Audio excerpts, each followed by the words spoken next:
খুব অল্প সময়ে খুব মজাদার একটা রেসিপি আজকে দেখাচ্ছি, নুডলসের রেসিপি। অনেক সহজে অল্প সময়ে রান্না করা যায়। তো এখানে পানি গরম দিয়েছি এক চুলায়, আর এক চুলায় পেঁয়াজ কাঁচা লঙ্কা এগুলো ভেজে নিচ্ছি।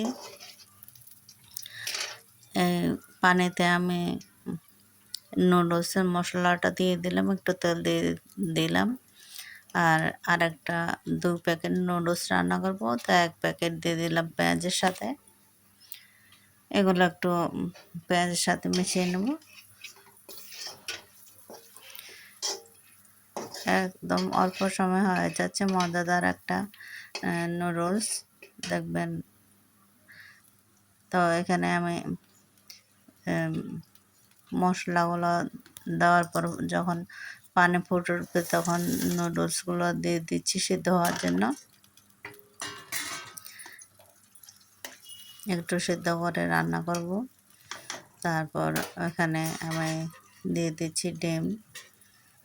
ডিমটা আগেও ভেজে রাখা যেত, কিন্তু একসাথে রেখে দিচ্ছি। পেঁয়াজগুলো এক পাশে রেখে তারপর মাঝখানে আমি ডিমটা দিয়ে দিলাম।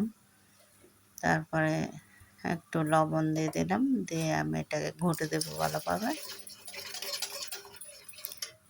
ঘুটে পরে পেঁয়াজের সাথে দিয়ে দেবো। আর এখানে নুডলসগুলোও ফুটে উঠেছে, তো এগুলো মধ্যে একটু জিরা ধনিয়ার গুঁড়ো দিয়ে দিলাম, দিয়ে এটা মিশিয়ে দিচ্ছি ভালোভাবে।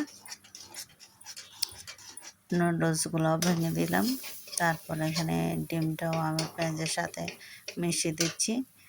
তারপরে আমি নুডলসটা এবার দিয়ে দিব পেঁয়াজের সাথে, দিয়ে ভালোভাবে নাড়াচাড়া করলে আমার নুডলস রান্না রেডি। তো এখানে আমি আরেকটু কাজ করতে হবে। টমেটো ছিল না, তাই একটু সস দেব।